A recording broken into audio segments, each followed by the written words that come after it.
Nintendo continues to unleash the hype for The Legend of Zelda Tears of the Kingdom, in which various preview events have been hosted in multiple regions where players finally got their hands on the game to get their thoughts on this heavily anticipated title.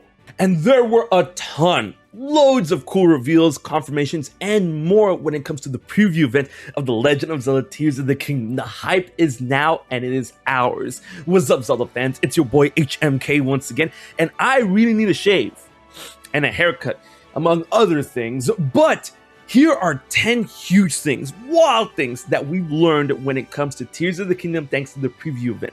And if you liked the video, please like, share to spread the love, and subscribe. Remember, if we hit 200k before the game releases, I'm going to be giving out multiple copies of the game, including a collector's edition and a Switch Special Edition OLED. Alright, let's dive on in. The Zonai Technology system. Now, we've known for a while that we'll be able to build awesome Zonai creations when it comes to Fuse and Ultra Hand, but we didn't really know how we find these things in the overworld other than the fact that they might be sitting in the overworld.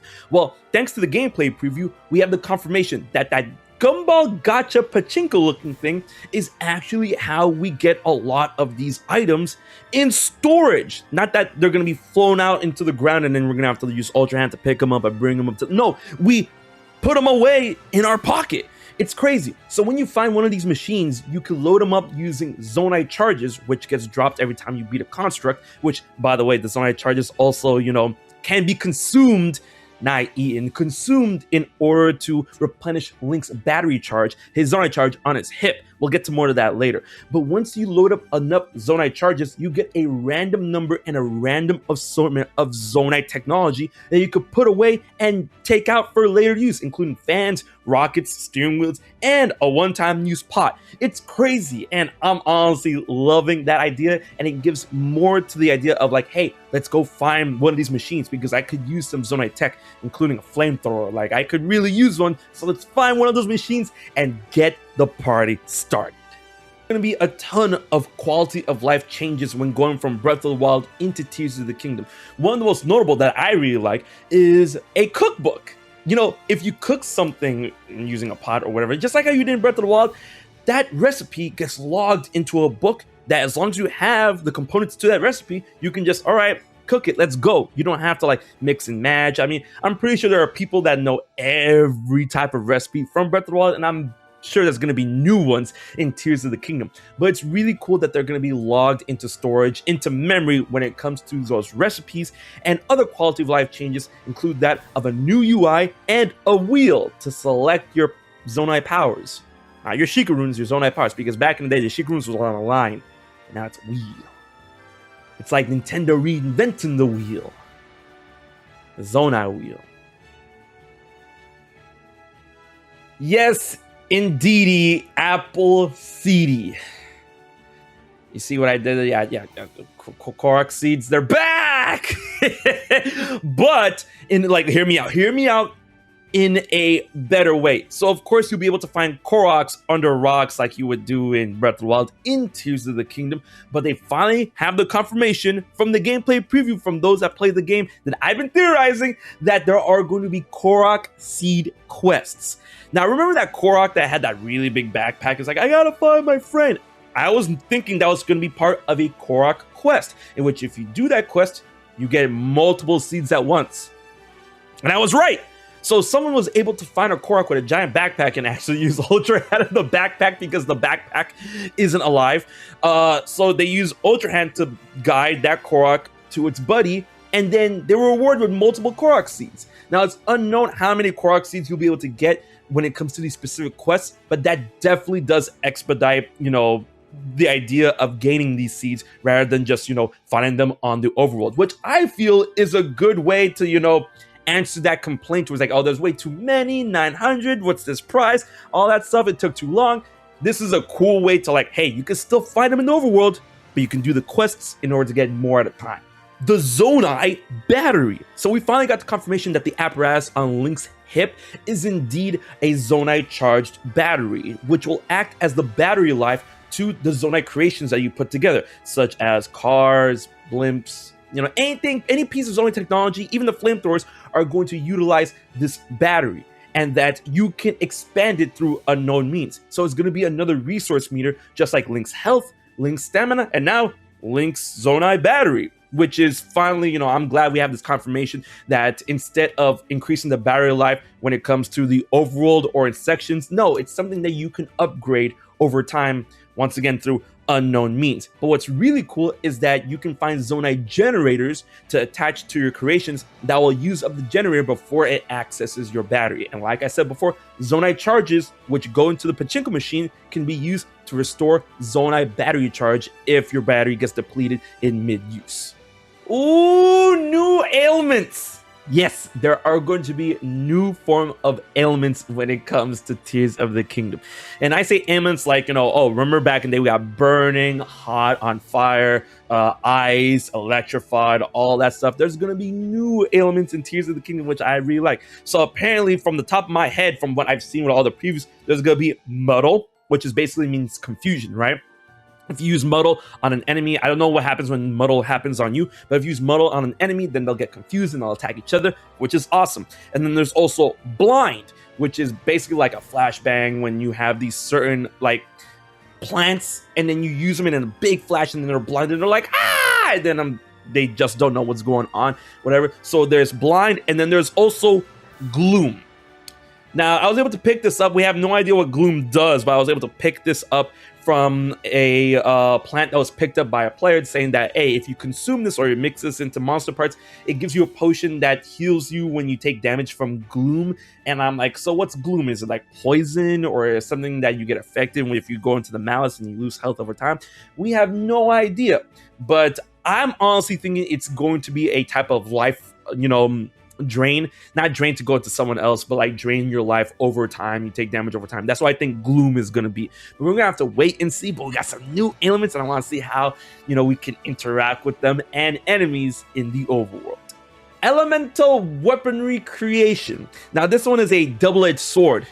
Get it? Because, Zelda does also. Anyways, there are confirmed reports from players, but unconfirmed reports from Nintendo. So, it's not exactly clear, but it's heavily assumed that Tears of the Kingdom is going to do away with elemental arrows, bomb arrows, and elemental weaponry.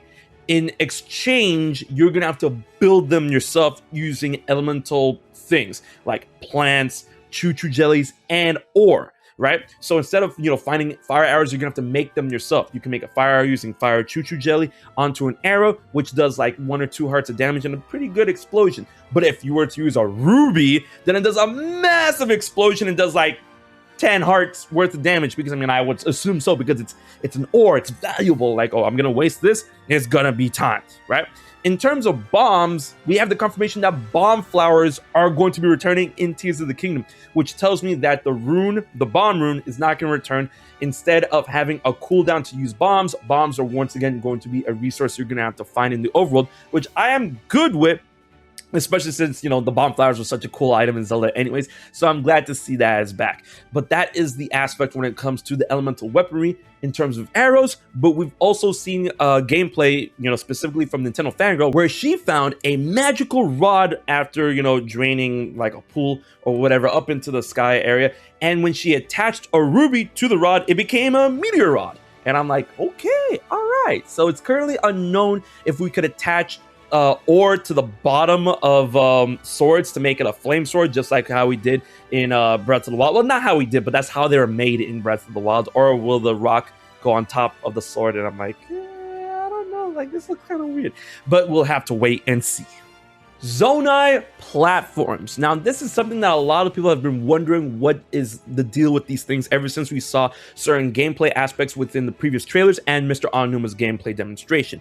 Now, it is confirmed that these Zonai Platforms, like the white silver ones with the dragon heads, these things are a bit weird in the sense they're not affected by gravity. So if you were to attach rockets or fans or, use some sort of power on them to make them move, they'll move as long as they have like power to move. And then when the trajectory is over, they just stop. And then okay, restore your battery, and then we keep the party going. This is going to be how you go from Sky Island to Sky Island if you want to basically ascend without, any other means of building stuff or building things. And that'll be a cool way to it acts as a floating step from island to island, and I want to see what kind of awesome stuff that people are able to come up with. But that's going to be a very interesting choice when it comes to gameplay aspects of, you know, what will be affected by gravity and what won't be. The Zonai power, I want to know more. Like, this lore, fusions, limits, and unlimits. So we finally have more ideas when it comes to the fusibility when you fuse things to your arrows, your weapon, or your shields. We have a double-edged sword once again, in which almost anything can fuse with anything. Like, the game will almost always say yes when you try to fuse the most weird things with the weirdest things, as long as they're not alive, I think. So you can fuse anything with anything. I mean, mushrooms are alive, I mean, whatever. So you can fuse almost anything with anything. But when it comes to the idea of fusing multiple things on top of multiple things, unfortunately, it has been confirmed that once one thing is fused to another, that's done, kaput. So you can't make the master stick, where it's like stick upon stick upon stick upon stick. No. And I was hoping that the fusibility will be upgradable to allow that, but apparently when you fuse one thing to another, that's done. So you have to be very, very careful. And of course, like, you can unfuse things and break things and whatever. Like, the game is going to be constantly going in terms of what you can fuse together, but you can't fuse multiple things together. Once you fuse one thing with one thing, sorry, that was it. The combat approach in Tears of the Kingdom. So a lot of people said this consensus, which I feel is a very, very agreeable thought, in which Breath of the Wild, well, I mean, I was always, you know, in it to win it. But in Breath of the Wild, there are a lot of situations where, like, okay, maybe we should avoid this fight to, like, hold on to our weapons and not, you know, expend them or whatever, which I understand. But I was like, okay, nah, I'm going to take out this camp, and if I go down, I'm taking them with me. But in Tears of the Kingdom, the combat approach is that every time you kill an enemy, it's a lot more rewarding, since they drop things you can fuse into your weapons to make new weapons. And in that sense, enemies are going to be a lot more visceral, and they will not wait for you, and they're just going to, you know, rush you as much as they can in Tears of the Kingdom, aside from Breath of the Wild, where they were scattered for the most part, unless you caught yourself in a situation where there was, like, you know, 11 bokoblins at once. But in Tears of the Kingdom, it's going to be a lot more combat oriented in that sense, since we have boss bokoblins now, which are huge and bigger than moblins, and then we have bokoblins in armor. So you're really gonna have to think on the fly, and you're really going to have to use all of your abilities in order to clear out these camps, which are way more localized than before in Tears of the Kingdom when compared to Breath of the Wild. And you're gonna have to, like, really get that combat sense, that combat fury within you going. And what's really cool is that you can throw things in Breath of the Wild. And no, I don't mean like, wait, I meant throw things in Tears of the Kingdom. That's what I meant. Because in Breath of the Wild, you could just do, no, not that. Nah, in Tears of the Kingdom, you could grab an item like a bomb flower and be like, hey, and then go for it. You could throw choo-choo jelly, and it will detonate on impact when it collides with an enemy or anything else, which is going to be crazy, and I cannot wait to see what kind of messed up stuff people are going to do when, in terms, like, you know, throwing meat or, you know, yeah. But I really want to see the combinations of fusion, the combinations of using your abilities like such as Ascend, Ultra Hand, and Recall, because I've been seeing some wild stuff. Like, Ultra Hand can pick up anything that isn't tied down or alive. So, like, bomb barrels, vroom, vrah, and that's it. That's the force. This game, it's truly going to be special, and I cannot wait, because I am a combat fiend when it comes to Zelda, and we are gonna see some really cool things. And now we come to physics. But HMK, physics were always a thing in Breath of the Wild. Why bring it up for Tears of the Kingdom? Do you think that Tears of the Kingdom is going to have different physics? Not different, just more hardcore physics. Way more sophisticated, robust physics than we've seen in Breath of the Wild, since we're considering, you know, building all this stuff and going into the sky. I've seen videos where the glider, you know, when you get off of it, it actually goes down when it doesn't have power, just like, whoo, like a paper airplane and whatnot. And for those that have been wondering if they're going to be able to make a Mad Max mobile, I've seen a video where someone tried to put together a Mad Max mobile and attach flamethrowers to the front of the cart. right? And then attach rockets or fans to the back of the cart. So like, oh, we're moving forward and then fire, boom. That's not how physics work.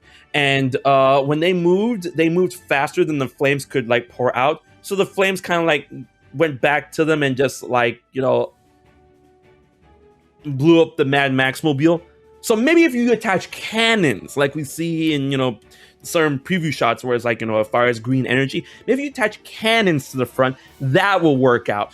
But when it comes to the Mad Max mobile, like that's not gonna work. I mean, maybe if you attach it to the side, there's an idea, right? So it looks like Tears of the Kingdom is truly going to have physics that's going to be built upon and expanded from Breath of the Wild, and something we're going to have to learn the easy way and the hard way when the game comes out. Are you excited for this game? I'm completely hyped for this game, and I want to know what you guys think when it comes to Tears of the Kingdom and all the reveals that we got when it came to the gameplay previews. What are you excited for most? Leave a comment in the comment section below, and be sure to like, share, to spread the love, and of course, subscribe to HMK. Remember, 200K before the game releases, big giveaway. So guys, until the next video, this has been HMK, and I'll check you guys later.